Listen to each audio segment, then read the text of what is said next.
Hey, what's up guys? Welcome again to the next episode of Moto Press Play, episode 4. Today we're going to talk about what kinds of bikes I've ridden and why I chose the Yamaha R3. Today we're joined by my buddy Mike, or actually Michael, and he's riding on a Suzuki DR650, I believe, and he's been riding for a while, dual sport, so we kind of just like cruise, it's like the dual sport is more for just enjoying the rides. I was lucky enough to ride with him just to show me around valley area. Like we went up to Agua Dulce, and then we've been riding around like Santa Susana Pass out in like Hidden Hills up there, somewhere in the valley, somewhere out there. But so it's just good to ride with different kind of riders, so you can experience what kind of bike you want, what fits for you. I go and tone it, so that's how I met Michael. You can find other riders there as well near your area, and you just pick and choose like whenever you want to ride. There's always someone there if you want to post something. Hey, anyone up for riding tonight? And someone will just like, hey, I'm here to hit me up. Meet up at a gas station or something like that. So if you haven't tried it, try Tone It or Ton It app. You can meet a lot of riders there. They have a lot of information on what kinds of bikes that they have, or if you're having issues with your own bike, you can kind of just like post a question there, and it's kind of like a forum. And you can post photos, you can post like a 30-second video clip. Okay, so let's get back to the subject. So why I chose the R3. Honestly, I just been watching videos on YouTube. I didn't even test drive it when I rode it. I followed a lot of guys on YouTube and reviews, and for short riders especially. I'm a short rider. I'm about 5'6". So as a beginner rider, you wanted to have something that can flat foot on both feet. So I felt comfortable with the R3. It's one of the lowest ones.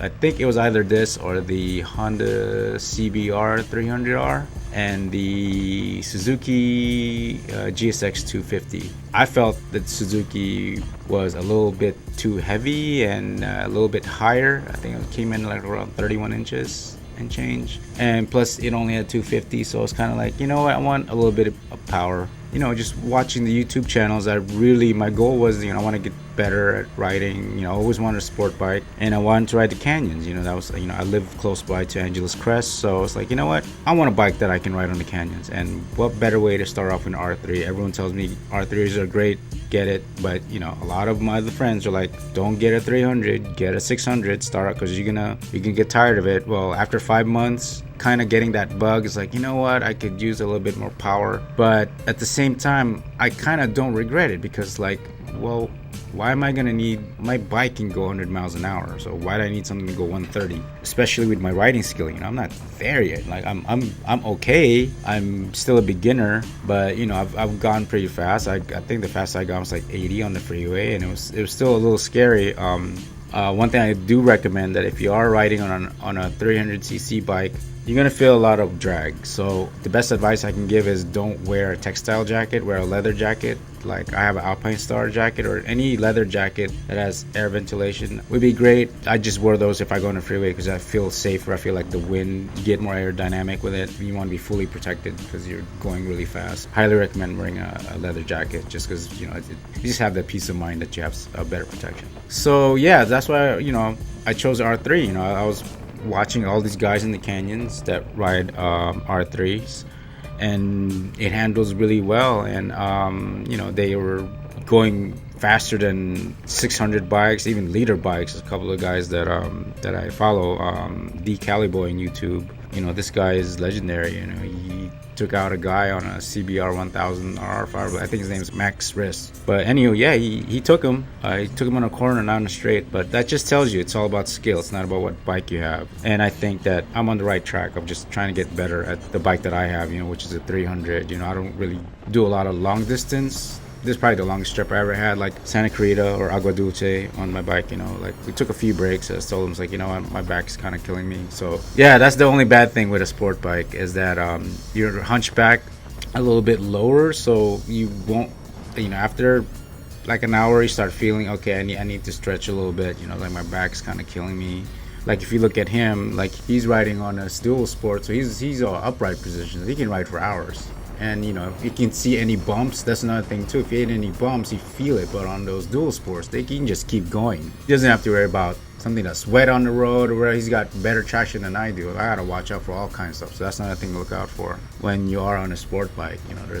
You really gotta watch the road that you're on. That's why it's specifically made for track, so that way you get the best of what your bike can do on a track. So Before I chose the R3, I started on the Kawasaki Eliminator 125. I think that's what they all have at those MSF courses. It's either that or the Rebel. The Kawasaki Eliminator 125 is a great bike. Handles well. It's very forgiving, and you can't go wrong. I'm short, so you can flat foot the whole time. So that was great. But last week there was a demo at Pasadena Yamaha, so I was like, you know what? I couldn't pass the opportunity. It's like, let me hop on another bike. I just want to hop on a bike, so to think of what my next bike could be. So two things that popped in my head. I was like, I want to try a cruiser. So, but as soon as I got there, the only thing I had available was the Yamaha Bolt R-Spec, and boy, man. So I got on that, and then as soon as it got out, that first turn out of the parking lot, I was like, holy crap! Like, this made me feel like a man. Like, I was like, this legitimately makes you feel like you're a man if you're riding this bike. So it's a heavy bike.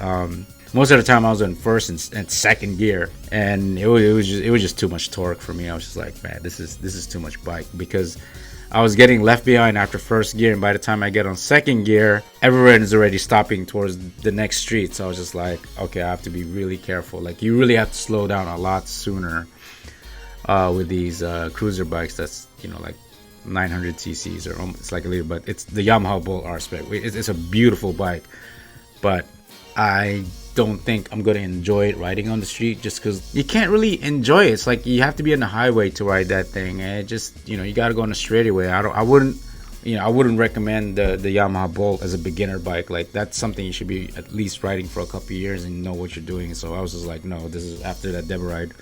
I was kind of like, oh, thank God I survived. But it was fun. It was a fun experience. But that's when you know that some bikes is too much for you, and that bike was just way too much for a person like me, especially with my riding skills. So that was my experience with the Yamaha Bolt. And then the next bike I rode was the Yamaha MT-07 2019. Man, that bike is amazing. It's like, based on my experience riding that thing, man, it just probably gonna be my second bike, honestly. Between that, or I'm considering getting a dual sport. But as a commuter, canyon, or you want to go long distance, that MT-07 is like butter, man. It's like, I can't even explain it. It's just like, I hop on it. It's about an inch higher than my R3, but for 5 months, I realized it's not about how tall the bike is. If you can still put both your feet down, tiptoeing it, and you can still control it, it's fine. It's like you have control, so you kind of know how to ride at that point. You know how to balance the bike, so that fear of you dropping it is not there anymore. As soon as I got off on first gear, it's just like, boom, it just went. It just felt like, man, this is the power I'm missing, but still not too crazy, because you still have to like know how to control the throttle. So like, I've practiced to be very gentle, so you don't just yam it all the way down. You just gently throttle in and slowly throttle out.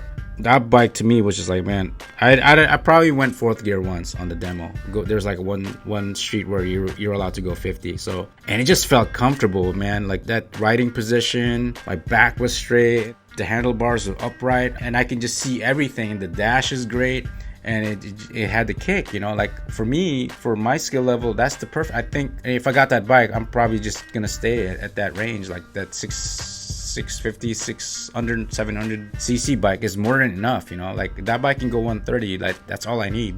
Like 80, 85 tops on the freeway, honestly. Yeah, I think the MT-07, for me, it would be probably my next bike, but that will last me for a long time, for commute, for weekends on the canyons, or for a long ride. This is an amazing bike. So based on all that, at the end of the day, I love coming home to my R3. As soon as I got back on my R3, it's like, oh, I miss you, baby. Like, this is still the bike that I want at the end of the day. The only con is the long distance. That's it.